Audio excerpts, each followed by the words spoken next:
Citoyen TV met en avant les informations du monde, avec des citoyens, pour des citoyens et par des citoyens attachés à une coopération gagnant-gagnant entre États souverains et en soutien aux acteurs qui défendent le droit des peuples à disposer d'eux-mêmes. Bonjour, au sommaire du JT citoyen du 1er juin 2021. Actualité en République centrafricaine. Actualité au Tchad, USA patriote et pour finir, France patriote.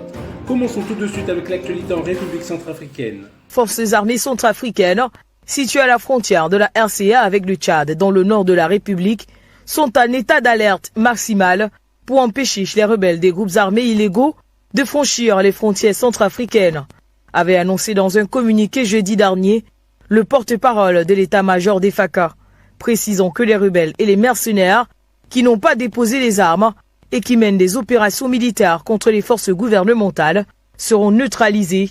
L'armée centrafricaine a prévenu que tout mouvement illégal du côté tchadien des personnes armées sur le territoire centrafricain à travers la frontière sera réprimé. Dans le même temps, dans un communiqué signé du ministre des Affaires étrangères, de l'intégration africaine et des Tchadiens de l'étranger, publié le 30 mai dernier, l'État tchadien accuse les militaires centrafricains d'avoir tué 6 soldats tchadiens lors de l'attaque d'un poste frontalier en territoire tchadien, promettant que cela ne restera pas impuni. Toutefois, les analystes restent sceptiques quant aux véritables causes de ces affrontements. Depuis l'entrée des alliés russes et rwandais en RCA, les rebelles sont en débandade totale. Depuis plusieurs mois, les forces loyalistes et leurs alliés poursuivent leur offensive sur le terrain en vue de la reconquête de certaines localités occupées par des combattants. Plusieurs villes ont été reprises à cet effet. La vie reprend son cours considérablement dans le pays. Pourchassés et presque en agonie, les rebelles centrafricains se réfugient généralement dans différents territoires frontaliers tels que le Tchad. D'ailleurs, l'on se souvient, le 21 avril dernier, les autorités militaires du pays annonçaient la prise de contrôle de l'armée moyenne SIDO au nord de la Centrafrique, ville frontalière avec le Tchad voisin. La réalité est alors que, le week-end dernier, au fuyant les chars des FACA et de leurs alliés, les rebelles centrafricains se sont réfugiés à Sourou, territoire tchadien, non loin de la localité de Mbéré, le tout vêtu d'uniformes des FACA. Ce sont ces derniers qui ont été neutralisés par les alliés centrafricains. Tout de suite, actualité au Tchad. Parlons religion. Les fidèles chrétiens s'impliquent également dans la préservation de la paix. L'exemple vient d'être donné par ceux d'églises évangéliques numéro 2 et 12. À l'occasion de la célébration de cette 4e édition de la Semaine nationale culturelle des jeunes placés sous le thème « L'influence des nouvelles technologies sur la vie des jeunes », ces croyants entendent sensibiliser et amener la jeunesse à utiliser les réseaux sociaux à bon escient. Aussi invite-t-il cette couche à cultiver l'amour, la paix, la cohabitation pacifique et la concorde nationale, gage du développement durable. Tout de suite, USA patriote.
Et pour finir, France Patriote.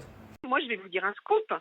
Un scoop. Moi, j'ai des copines, j'ai des très bonnes amies qui avaient voté Hollande et qui ont voté Macron et qui, aujourd'hui, sont tellement au bout de voir le délitement du pays et que, en fait, les choses sont en train d'être vraiment de se déliter, qui vont voter Marine Le Pen au premier tour, mais qui vont voter pour elle au deuxième tour. Et ça, je vous le dis, et j'en connais plein, et on ne se rend pas compte, et on ne se rend pas compte du niveau d'exaspération quand on voit les gens qu'on arrive à enfermer pendant 1 an, et quand vous voyez tout ce qui se passe dans les quartiers et tout ça. Et ça, franchement, c'est pas la haine de l'immigrant, c'est l'énervement des gens qui bossent, qui se lèvent le matin, qui vont bosser pour pas beaucoup de sous. Parce qu'ils se lèvent pas dans les quartiers. Non. Sur les chantiers, dans les cuisines. Non, problème de sécurité, tu peux pas les nier. Moi, je les nie. Je regarde les chiffres et je les nie. Non, mais quand les jeunes dans les quartiers crament des bagnoles, etc., qui est-ce qui paye, Étienne? C'est toi, c'est moi, c'est mon mari qui se lève le matin à 6h. Les gens, ils en ont ras-le-bol. Je veux dire, il faut. Et donc avant, ça n'existait pas. Si, ça existait, mais ça n'a jamais été réglé comme problème. C'est l'horreur. C'est-à-dire qu'en fait, tout le monde, comme les émeutes de 2005, pas réglé. Des grands projets, etc. Mais en fait, il ne se passe rien. Donc oui, pourquoi pas de la fermeté et et qu'on dise enfin qu'on fasse enfin ce qu'on dise. Les gens sont au bout du rouleau.